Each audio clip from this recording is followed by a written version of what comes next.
क्या भारत में Facebook BJP का माउथपीस है? क्या फेसबुक देश में बीजेपी समर्थक प्रोपेगेंडा चला रहा है? क्या फेसबुक भारत में दक्षिणपंथी झुकाव रखता है?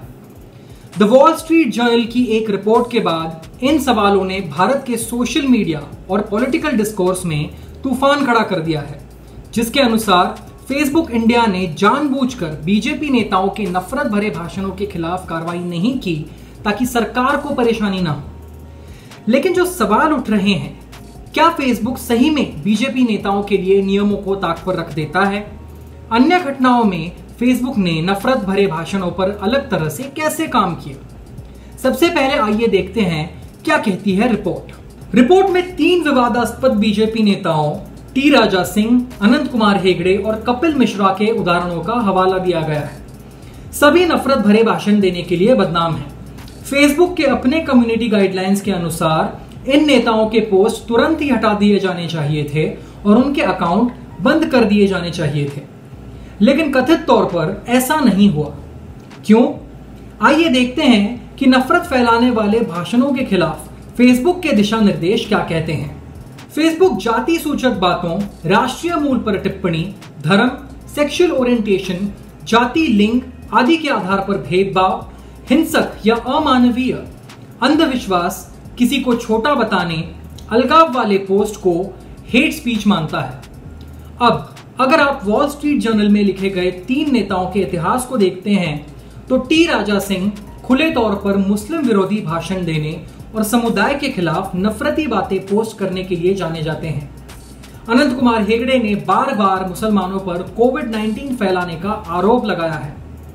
वॉल स्ट्रीट जर्नल की रिपोर्ट में दावा किया गया है कि उनके भड़काऊ पोस्ट को पिछले हफ्ते हटाया गया जब वॉल स्ट्रीट जर्नल ने इस मामले पर फेसबुक से जवाब मांगा। हालांकि टी राजा का कहना है कि उनका कोई ऑफिशियल फेसबुक पेज नहीं है और अगर कोई फैन क्लब उनके आपत्तिजनक पोस्ट करता है तो इसके जिम्मेदार वो नहीं है। अब जो हमें चेक करना है, फेसबुक ने दूसरों की हेट स्पीच या गलत सूचनाओं के खिलाफ कैसे कार्रवाई की। अमेरिका को ही ले लें। 2019 में फेसबुक ने यदुई विरोधी पॉलिटिशियन पॉल नेहलन और French right wing media personalities Alex Jones, Laura Loomer, Milo Yiannopoulos और पॉल जोसेफ वॉटसन पर प्रतिबंध लगा दिया। इस साल जून में फेसबुक ने ब्राजील के राष्ट्रपति जैर बोल्सोनारो के शेयर किए गए एक वीडियो को हटा दिया जिसमें उन्होंने हाइड्रोक्सी क्लोरोक्विन पर निराधार दावे किए थे। यहां तक कि फेसबुक ने अमेरिकी राष्ट्रपति डोनाल्ड ट्रंप के कोविड-19 से बच्चों के लगभग सुरक्षित होने के बारे में गलत जानकारी वाले एक पोस्ट को भी हटा लिया था।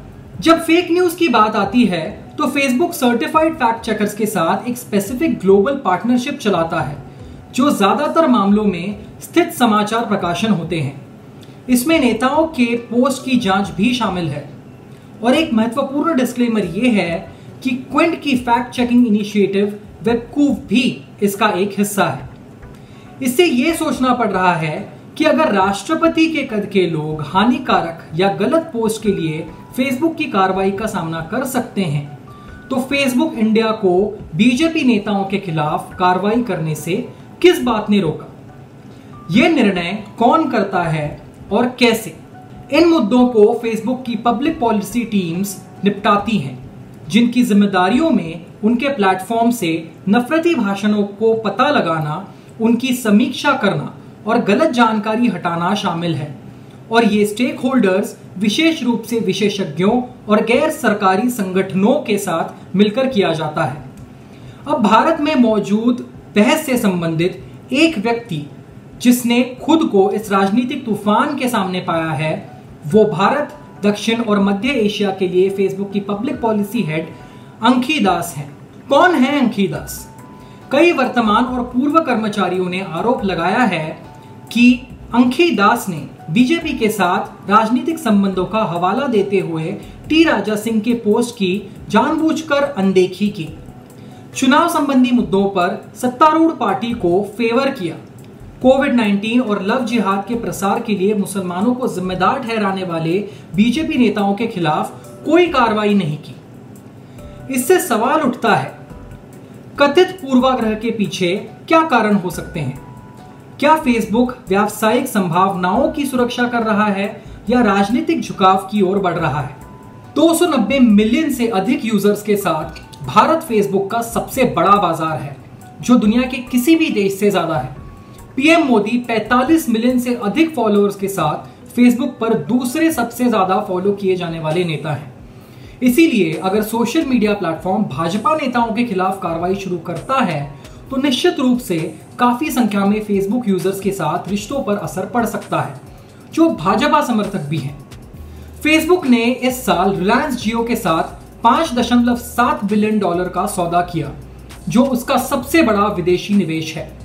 इन आंकड़ों को ध्यान में रखते हुए बीजेपी के खिलाफ कथित कार्रवाई न करना व्यवसाय की संभावनाओं को सुरक्षित रखने के लिए एक राजनीतिक झुकाव की तरह लगता है, जो कि कर्मचारियों ने दावा किया है। लेकिन जवाबदेही कहां है? 17 अगस्त को फेसबुक ने विवाद पर एक बयान जारी किया, जिसमें कहा गया कि वो किसी की राजनीतिक स्थिति के बावजूद हेट स्पीच का समर्थन नहीं करता है। अब अगर आरोप सही हैं, तो क्या फेसबुक की कोई जवाबदेही होगी? दुनिया भर में हेट स्पीच के विभिन्न मानकों का हवाला देते हुए फेसबुक भी शब्द की सामान्य परिभाषा के आसपास जाने से बच नहीं सकता है। एक बार फेसबुक की EMEA पब्लिक पॉलिसी के VP रिचर्ड ए ने लिखा था, यह कॉम्प्लेक्स है। उदाहरण के लिए हेट स्पीच पर कानून अलग अलग देशों में अलग अलग होते हैं और लीगल और इल्लीगल स्पीच के बीच की रेखाएं हमेशा स्पष्ट नहीं होती हैं।